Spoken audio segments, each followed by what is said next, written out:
Amigos, retornamos ya por aquí con todos ustedes. Les decía al hacer la pausa, hoy recibo la visita de Gustavo Ramírez, no solamente experto en política internacional, relaciones entre República Dominicana y Haití, sino también un importante comunicador de nuestro país. Gustavo, bienvenido nuevamente, querido amigo, ¿cómo te va?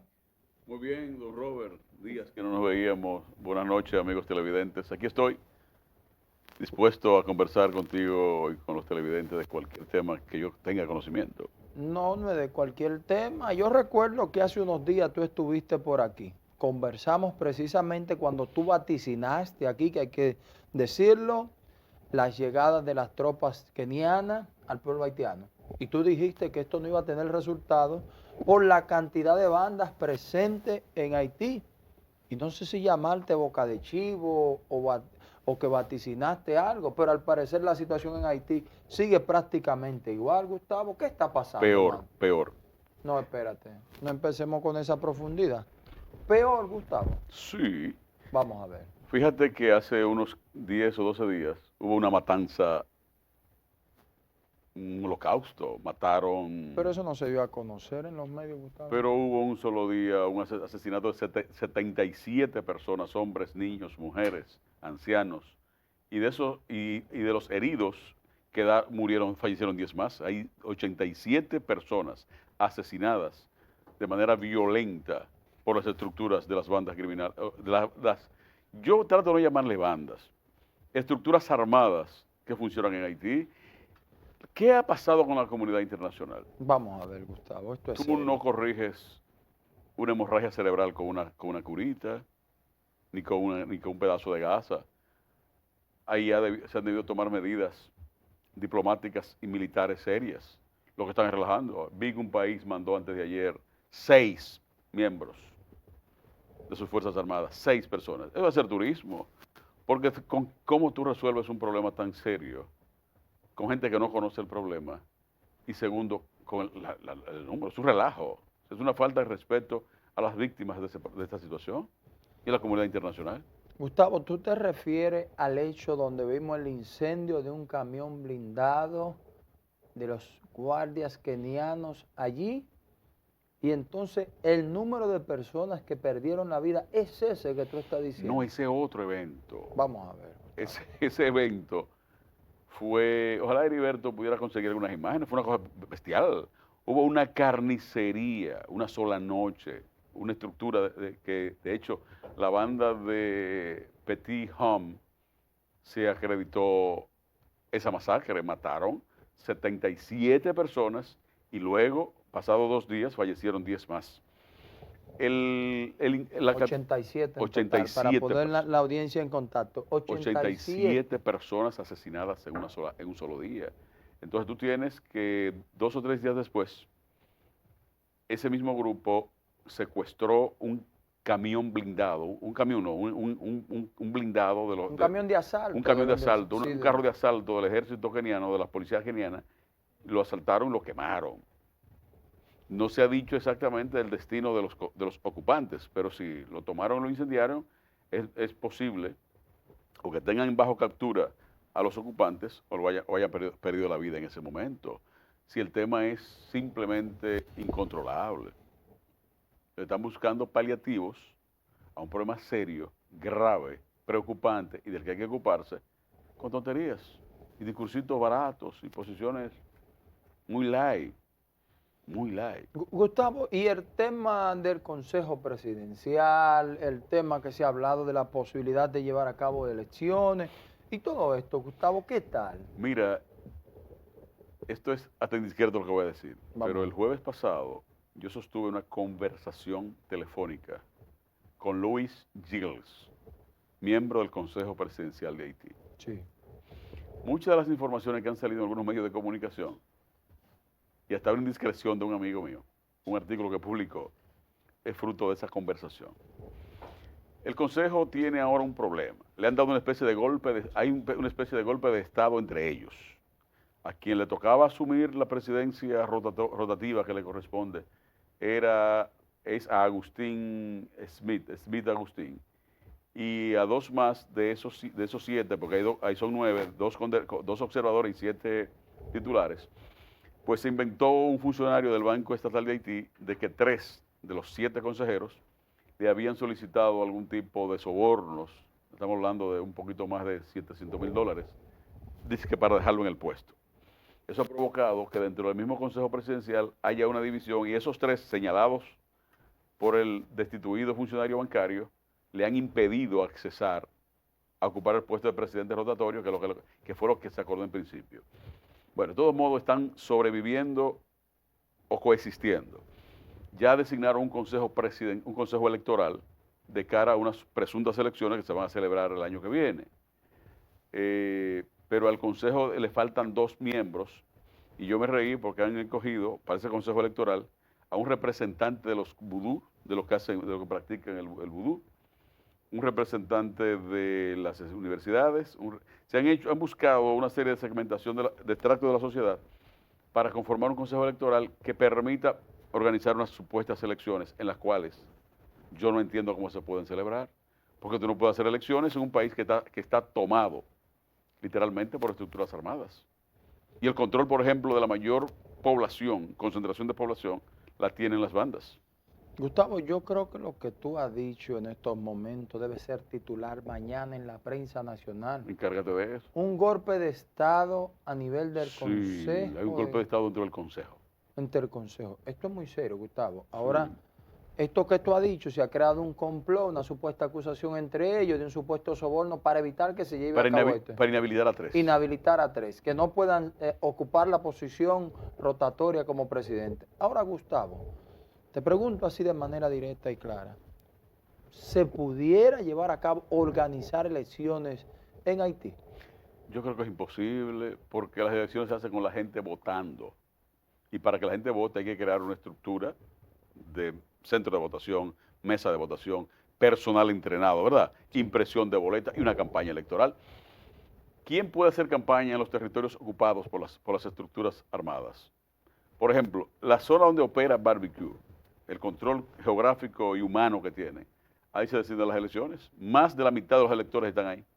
Estamos hablando de Puerto Príncipe. Los alrededores de Puerto Príncipe. Porque si tú observas, Robert, y amigos televidentes, donde están los ricos en Haití no pasa nada.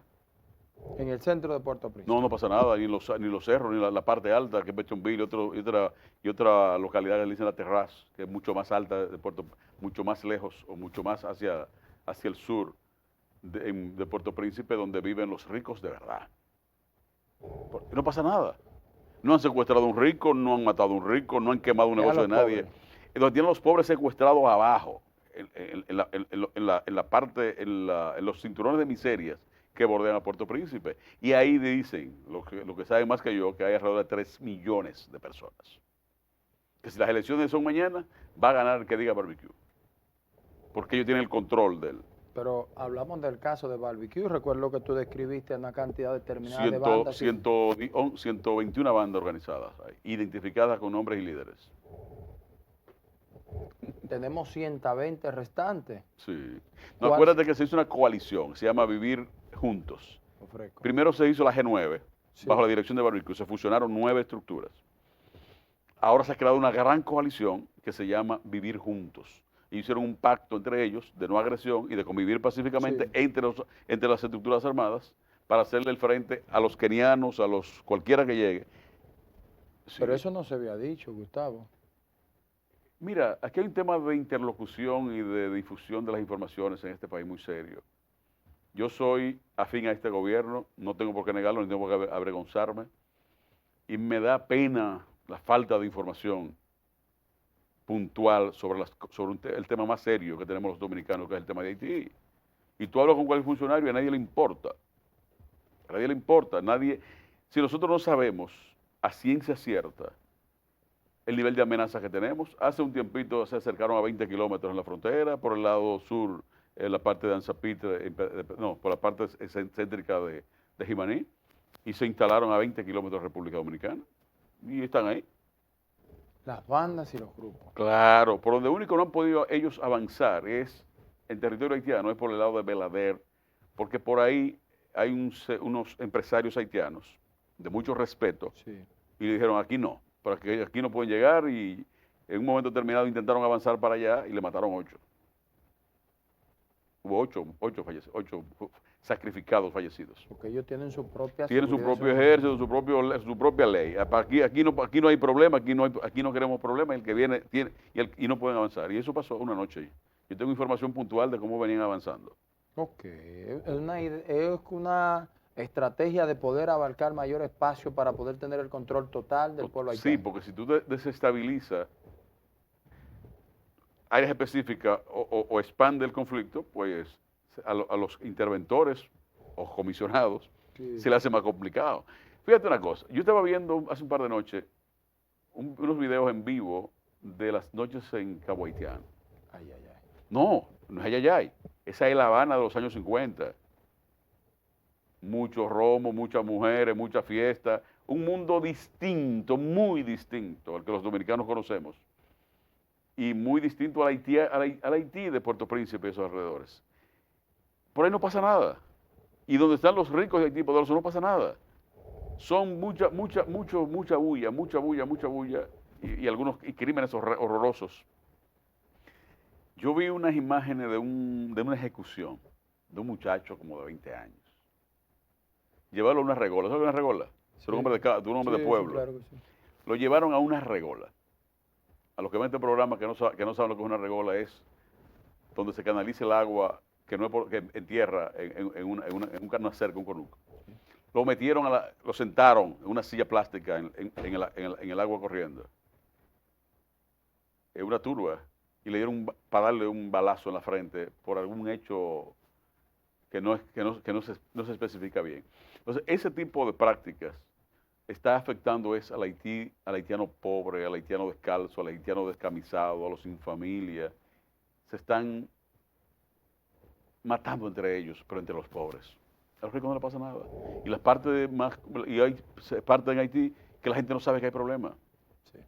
Tú te vas a Elías Piña, en República Dominicana, entonces todo ese centro hacia Haití, en ese planicie, la gente por ahí no sabe que hay problema en Haití. Eso me han comentado, me dice, la gente no sabe que hay problema. Todavía hay gente en Haití que no sabe que mataron a un presidente hace 2 años, hace 3 años. No me digas cosas iguales. Sí. Gustavo, ¿y los organismos internacionales siguen de espalda esta situación? que- Por lo que tú has dicho es muy serio aquí, Gustavo. Y ellos hablan de llevar a cabo elecciones. Pero yo te pregunto, ¿cómo tú puedes hacer elecciones? Ojalá la hagan. Y ojalá escojan alcaldes, que hace 12 años que no hay alcaldes, que no Y hay los síndicos. países que faltan por aportar militar y todo eso, Estados Unidos, El recursos problema, y mi querido armamento. hermano, es que no todo el mundo está en disposición de sacrificar su sangre, su vida, por salvar a quien no se deja salvar. Porque probablemente nosotros seamos capaces de lanzarnos al mar a rescatar a alguien que está luchando por su vida. Pero si alguien se lanza con intención suicida, tú no te vas a tirar atrás de él. No. Si son cosas distintas. La comunidad internacional, mira, Haití es un turismo de compasión, una política es un gran negocio. Sí. La compasión, la caridad, es el mejor negocio que hay con Haití. Y fíjate que nadie ha tomado eso en serio. Declaraciones de la OEA, teoría, mucho café, mucho vino y mucha cena, pero nada puntual, porque ningún país está en disposición de aportar una fuerza militar o de intentar aportar una fuerza militar, porque ningún ser humano quiere dejar su familia e irse a perder la vida a regalar. ¿Por qué? ¿A cambio de qué? Sí. ¿De que le den una pensión a tu viuda? Fíjate que hubo una protesta hace pocos días, pues también no le estaban pagando a los kenianos. Quedaron de darle un incentivo mensual considerable y ya van 3 o 4 meses que no le dan un peso. No lo reciben. Los haitianos no han cumplido la parte De pagarle. de pagarle la estadía a esa gente, porque tampoco fue por amor al arte que fueron. Es una especie de mercenarios, bueno, no debo decir el término porque no son mercenarios, son agentes formales de un Estado, pero eso ha generado problemas. Te digo, yo me reí porque hace exactamente 3 o 4 días vi que enviaron 6 jamaiquinos. 6 jamaiquinos. Esto es serio, Gustavo. No, eso es un relajo. Gustavo, se nos agotó el tiempo, hermano. Gracias por este encuentro de hoy lunes, comenzando la semana. Excelente, hermano. Pendiente para volver por aquí, hermano mío. Me Cuando- parece que el líder me decía algo más. Líder me dice... Sí, exactamente. Me dicen que tenemos que pasar una entrevista con Domingo Jiménez, un aspirante al comité político del PLD. Hacemos la pausa y venimos de inmediato con todos ustedes.